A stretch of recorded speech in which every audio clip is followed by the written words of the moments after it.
This is Father Len McMillan, pastor of St. Pius, and I'm just here giving a fervorino, trying to encourage people to do their best during Lent. Because we did have St. Paddy's Day, and St. Paddy's Day for the Irish is kind of a halftime for Lent. It's part of Celtic genius that we put St. Paddy's Day during Lent just so that we can have a small break and maybe a beer. The Italians have St. Joseph's Day. But my fear is that after St. Paddy's Day, that people will stop actually practicing Lent. They'll say it's Lent, but they've kind of given up. And so I want to kind of light a fire and have people push to make the best Lent possible. We just have a couple weeks left.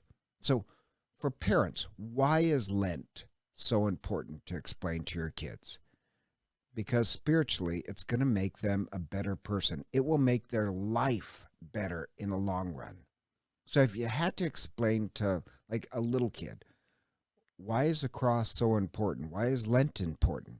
St. Paul has this line where he says, walk in love just as Christ loved us by offering himself as a sweet offering. I like that because for a 4-year-old, that's a great explanation of the cross. It's not deep, but it's simple and it's clear. Why do we do Lent? Why do we embrace the cross? Because we want to love like Christ. We want our lives to be sweet. When St. Paul says walk in love, that's a reference to the cross. Christ carried the cross. But walk in love means love is not just a feeling. Otherwise, a lot of people want to redefine love as emotionalism. Love is a verb. It's a verb of self-sacrifice. Even in the Bible, the first time the word love is used in the Bible, it's when Isaac offers himself as a sacrifice. That true love comes with self-sacrifice. Walking in love, if you know the Bible well also, Christ dies at 3 o'clock. But also at 3 o'clock, that's when God, in the book of Genesis, would come and walk with humanity. So the hour is important. At 3 o'clock, God and humanity stop walking together when Adam and Eve has sinned.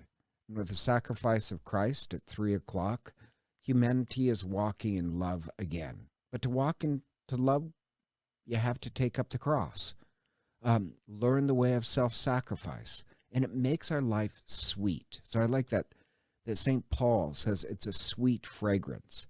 By offering himself up, the cross makes us sweet. So does your life stink? Great. Learn to make a sacrifice.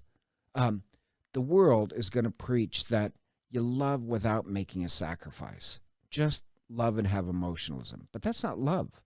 Try and pursue anything without self-sacrifice, and it ends up in defeat. If you're married, you're going to have to learn how to make a sacrifice. If you have children, your life is going to be a sacrifice. If you're a soldier, you learn the art of making a sacrifice.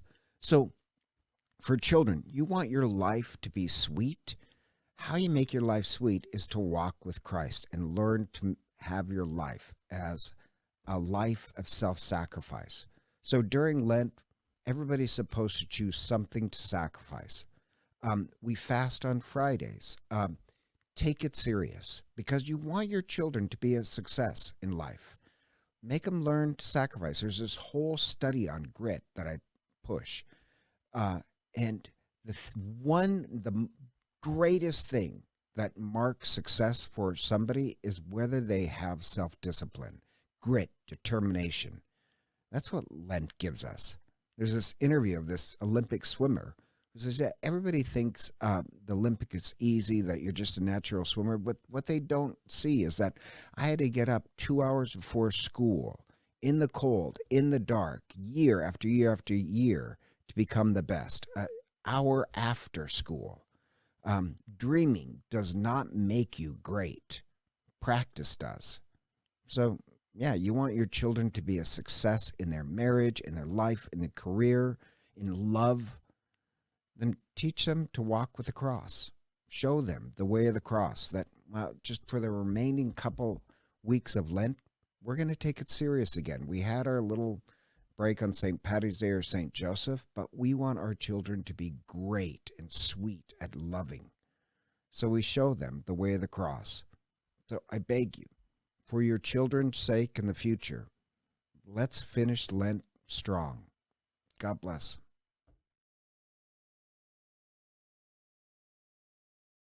He does remind me of Grumpy Cat.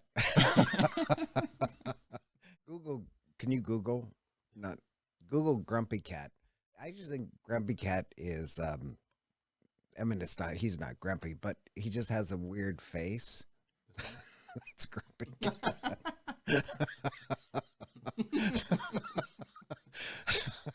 Just something about his face that I think is kind of funny. Like he's just